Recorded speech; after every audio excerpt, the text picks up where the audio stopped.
Ya, kembali lagi di channel YouTube Info Milenial, channel tempatnya para pemula sharing di bidang pertanian, di bidang investasi pohon. Apa kabar kawan Info Milenial? Semoga hari ini dalam keadaan semangat. Ya, ini adalah lanjutan pembahasan dari materi sebelumnya, yaitu pemanfaatan putri malu untuk sebagai pupuk di dalam bidang pertanian. Nah, pada sebelumnya kita sudah membuat konten, yaitu proses pengolahan akar putri malu ya. Jadi pada waktu itu kita sudah lakukan fermentasi akar putri malu dengan bahan bekatul ya, kemudian dicampur dengan sedikit gula. Nah, ini proses fermentasinya sudah berjalan sekitar 18 hari ya. Jadi seperti ini penampakannya. Ini terlihat banyak sekali seperti kapas ya, seperti kapas. Ini berarti adalah jamur yang awalnya terdapat dalam akar putri malu sudah tumbuh subur di dalam media bekatulnya.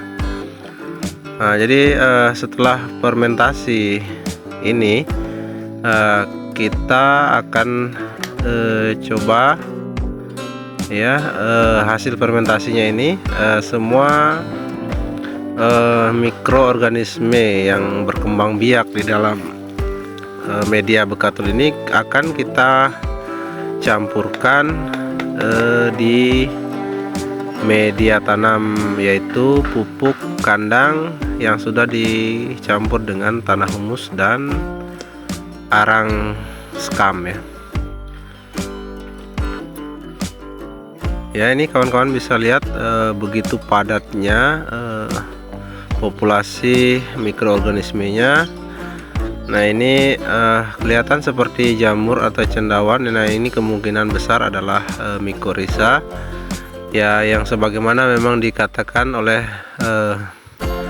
para senior di bidang pertanian, bahwa di dalam akar putri malu ini terdapat jamur mycorrhiza yang membuat tanaman putri malu itu sendiri sangat tahan terhadap cuaca panas di musim kemarau panjang ya. Kenapa selalunya putri malu ini kita temukan bisa tumbuh di medan-medan ekstrim seperti jalan raya, kemudian daerah bebatuan, dimanapun dia bisa tumbuh subur, bahkan selalu subur meskipun terjadi kekeringan atau kemarau panjang. Nah, kita kembali bahwa mycorrhiza ini adalah jamur atau cendawan yang bersimbiosis dengan akar tanaman ya. Jadi dalam hal ini dengan akar putri malu, dia mampu memaksimalkan penyerapan air di dalam tanah, sehingga tanaman itu akan bertahan, mampu menyerap air secara maksimal dalam tanah dan akan bertahan meskipun dalam kondisi kemarau panjang tanpa penyiraman sama sekali ya. Nah, inilah yang coba kita ambil manfaatnya.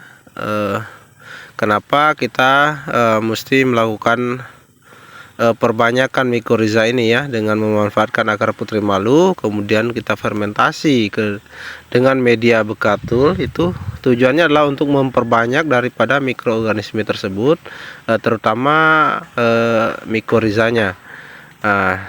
Setelah proses fermentasi ini berhasil, nah kemudian kita kembalikan kepada tanaman kita dengan cara pertama ya, ini kita jamur ini kita campurkan dengan media tanam.